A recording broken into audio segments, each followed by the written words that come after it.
ಹೌದು, ಕೋಲಾರ ಜಿಲ್ಲೆಯ ಕೆಜಿಎಫ್ ತಾಲೂಕಿನ ಹೈವಾರಹಳ್ಳಿ ಗ್ರಾಮದ ಬಳಿ ಸದ್ದಿಲ್ಲದೆ ತಲೆ ಎತ್ತಿತ್ತು ಈ ಬೇತಾಳ ದೇವಾಲಯ. ದೂರದಿಂದ ನೋಡಿದ್ರೆ ಸಾಕು, ಎದೆ ಝಲ್ಲೆನಿಸುವ 108 ಅಡಿ ಎತ್ತರದ ದೈತ್ಯ ಬೇತಾಳ ಮೂರ್ತಿ. ಆದ್ರೆ ಈ ಭಕ್ತಿಯ ಮುಖವಾಡದ ಹಿಂದೆ ನಡೆಯುತ್ತಿತ್ತು ಮಹಾ ವಂಚನೆಯ ಜಾಲ. ಮಾಟ ಮಂತ್ರದ ನೆಪದಲ್ಲಿ ಕಳ್ಳಾಟ ಹಾಡುತ್ತಿದ್ದ ಸ್ವಯಂ ಘೋಷಿತ ಅಘೋರಿ ಚಂದ್ರನಾಥ್ ಹಾಗೂ ಆತನ ಗ್ಯಾಂಗ್ ಮಹಿಳೆಯರನ್ನ ಟಾರ್ಗೆಟ್ ಮಾಡಿ ದೆವ್ವ ಬಿಡಿಸುವ ನೆಪದಲ್ಲಿ ಹೆಣ್ಣು ಮಕ್ಕಳಿಗೆ ಅತಿಯಾದ ಮಾನಸಿಕ ಹಾಗೂ ದೈಹಿಕ ಕಿರುಕುಳ ನೀಡುತ್ತಿದ್ರು. ಕುಡಿತ ಬಿಡಿಸುವುದಾಗಿ ನಂಬಿಸಿ ಭಕ್ತರಿಂದ ಸಾವಿರಾರು ರೂಗಳನ್ನ ದೋಚುತ್ತಿದ್ರು. ಮುಖ್ಯವಾಗಿ ಹೆಣ್ಣು ಮಕ್ಕಳನ್ನೇ ಟಾರ್ಗೆಟ್ ಮಾಡಿ ತೀವ್ರ ಮಾನಸಿಕ ಹಿಂಸೆ ನೀಡಲಾಗುತ್ತಿತ್ತು ಎನ್ನಲಾಗಿದೆ.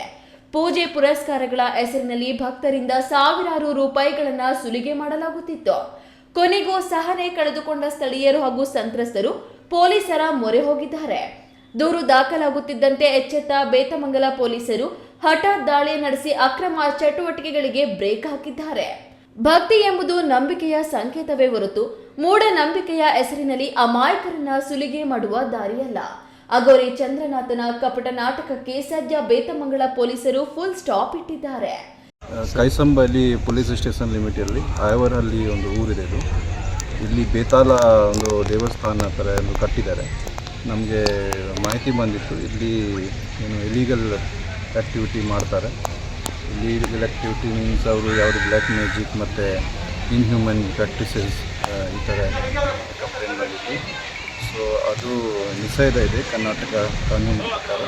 Karnataka prevention and eradication of inhuman evil activity and black magic act ಇದೆ, ಒಂದು ಕಾನೂನು ಇದೆ. ನಿಷೇಧ ಅಲ್ಲಿ ಯಾವುದೇ ಈ ಥರ ಯಾರು ಬ್ಲ್ಯಾಕ್ ಮ್ಯಾಜಿಕ್ ಮಾಡ್ತಾರೆ ಮತ್ತು ಜನರಿಗೆ ಮಹಿಳೆಯರಿಗೆ ಹ್ಯಾರೆಸ್ಮೆಂಟ್ ಮಾಡ್ತಾರೆ, ಅವರು ಕನ್ಫೈನ್ ಮಾಡ್ತಾರೆ, ಇಲ್ಲಿಗಲಿ ಇಟ್ಕೊಡ್ತಾರೆ, ಪೂಜೆ ಅವರು ಯಾವುದೇ ಸಮಸ್ಯೆ ಇದೆ ಬಗೆಹರಿಸಲಿಕ್ಕೆ, ಮತ್ತು ಏನಾದರೂ ಸ್ವಲ್ಪ ಮೆಡಿಸಿನ್ ಕೂಡ ಅವರು ಕೊಡ್ತಾರೆ ಹೇಳ್ತಾ ಇದ್ರು. ಅವ್ರದ್ದು ಏನು ಲೈಸೆನ್ಸ್ ಇದೆ ಅದಲ್ಲ, ಅದು ನಾವೆಲ್ಲ ಚೆಕ್ ಮಾಡ್ತೀವಿ. ಈ ಥರ ಲೀಗಲ್ ಆ್ಯಕ್ಟಿವಿಟಿ ಮಾಡ್ತಾ ಇರೋದು ಮಾಹಿತಿ ಬಂದಿತ್ತು ನಮಗೆ. ಅದು ನಾವು ವೆರಿಫೈ ಮಾಡಿ ಇನ್ವೆಸ್ಟಿಗೇಷನ್ ಮಾಡ್ತೀವಿ. ಒಂದು FIR ರಿಜಿಸ್ಟರ್ ಮಾಡಿ ಇವ್ರ ಮೇಲೆ ಸತೀಶ್, ನ್ಯೂಸ್ ಟಿವಿ, ಕೋಲಾರ.